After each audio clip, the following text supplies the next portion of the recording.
लोभ और लालच व्यक्ति को गिरा देता है। एक व्यक्ति के पास मैया 3 पुत्र थे। तीनों पुत्र परदेश में रहते थे। तीनों पुत्र, तीनों का ब्याह हो गया और वो परदेश में रहते थे। जैसे प्यारे वो परदेश में रहते थे, आज पिताजी का एक दिन ऐसा आया कि पिताजी के मुख से कोई भी बोली नहीं निकल रही। आज उनको ऐसा चपका डाबा भगवान की कृपा से कि वो कुछ बोल ही नहीं पा रहे। आज पड़ोसी आए, उनके जब देखे तो हाथ का इशारा कर रहे थे। आज पड़ोसियों ने उनके बच्चों को फोन कर दिया, पिताजी तो आपके जाने वाले हैं और जल्दी आ जाओ। और जो पिताजी के पुत्र थे, उन्होंने जो बहुएं थी वो बोले, अरे महाराज पहले तुम गाड़ी पकड़ लो, नहीं दूसरी वाली आ जाएगी तो जो पिता का धन है तो वो सब समेट ले जाएगी। फिर तीसरी वाली, अरे महाराज आप गाड़ी से चलो, एरोप्लेन से चलो, हमसे पहले यदि और कोई पहुंच गया तो तिजोरी पहले ही खोलेंगे, यदि हम पहुंचते हैं तो तिजोरी खोलेंगे और हम सब धन रख लेंगे। फिर इसके बाद जो है पिताजी का कर्म करेंगे। तो प्यारे, पिताजी की परवाह नहीं है, पिताजी की धन की परवाह है। आज वो तीनों चले। जैसे चले तो आज जो है बहुएं सोच रही हैं कि महाराज चले और हम सबसे पहले धन ले लें। और महाराज जैसे गांव में आए तो आज जो है उन्होंने कहा कि पिताजी की जब हालत देखे तो पिताजी तो बोल ही नहीं पा रहे। अब पिताजी नहीं बोल पा रहे हैं तो प्यारे बंधुओं, पिताजी इशारा कर रहे हैं, इशारा कर रहे हैं। पर आज बेटाओं नहीं सोच रहे। अब डॉक्टर से कह रहे हैं बेटा कि भैया देखो, आप चाहे लाख रुपए लो, चाहे 2 लाख रुपए लो और पिताजी को हमारे एक बार बुलवा दो, क्योंकि धन जो है संपत्ति करोड़ों की है। अगर 2 लाख रुपए चले जाएंगे तो कोई दिक्कत नहीं है। अब डॉक्टर की साठगांठ भगवान की कृपा हुई और भगवान की कृपा से वो डॉक्टर ने कोशिश किया और भगवान ही डॉक्टर बन के आ गए और वो बुलवाने लगे। पिताजी को क्रोध आता था।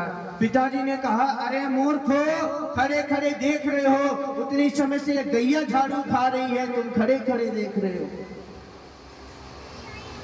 पिताजी को जब ये बात सुने तो तीनों बहुएं और तीनों बेटा आश्चर्यचकित हो गए। अरे पिताजी तो अभी जीवित हैं और ये गाय झाड़ू खा रही है, इसलिए बोल रहे हैं। तो प्यारे, धन के लालच में, धन के लोभ में किसी के प्राण की परवाह नहीं, किसी की प्राण की चिंता नहीं और हमें धन की परवाह रहती। इसलिए आज उन्होंने शिक्षा दिया। फिर नरकों का भगवान ने कहा, राजन परीक्षित कहते हैं कि गुरुदेव कोई उपाय बताइए। उन्होंने कहा, सत्संग रूपी इसमें साबुन लगाइए, क्योंकि चली जा रही है उम्र धीरे धीरे, पल पल आठो पहर धीरे धीरे, चली जा रही है उम्र धीरे धीरे। ये उम्र चली जाएगी पर प्यारे भजन नहीं हो पाएगा। भजन का कोई समय नहीं होता, भजन का कोई दिन नहीं होता। इसलिए सुखदेव जी कहते हैं कि राजन, आप जो है अपने कर्म करते रहिए। इसलिए कहा जाता है, कर से कर्म करहु बेदीनाना, मन राखो जहाँ कृपा निधाना। अरे अपने कर्म करते रहिए। आप रोटी बना रही है तो बनाते रहिए, पर मन वहीं राखो।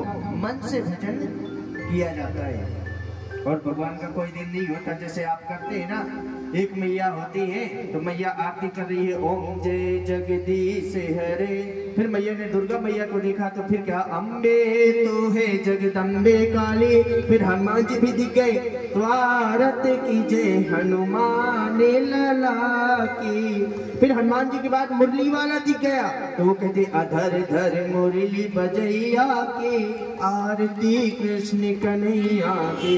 फिर इसके बाद भोलेनाथ दिख गए तो कहते हैं, काल की विकराल की, बाबा महाकाल की, करो रे मंगल आरती, मृत्युंजय भगवान की। फिर इसके बाद मैया को फिर भैरव जी भी दिख गए तो वो भैरव जी की भी करते, दिग्बराज से भगवान पावन आदि पंकजम। अब फिर मैया उसकी भी करने लगी। फिर राम जी भी दिख गए तो राजा राम की आरती गाऊं, फिर राम के बाद जो है महाराज जो है योगी सभाना न जायते न विद्या। फिर पीर बाबा दिख गए तो मैया वहां चद्दर लेके पहुंच गई। राधे राधे। तो इसलिए जीवन में आपकी इष्ट एक होगा, एक ही जगह भगवान आप सभी की पूजा करो, कोई नो प्रॉब्लम, डोंट वरी। आप जो है पर आपके जीवन में इष्ट एक होना चाहिए। आपके जीवन में दुख आए, कोई परेशानी आए तो इष्ट को सुमरो। नहीं ऐसे हुआ, एक ईसाई थे, मुस्लिम थे और हमारे हिंदू थे।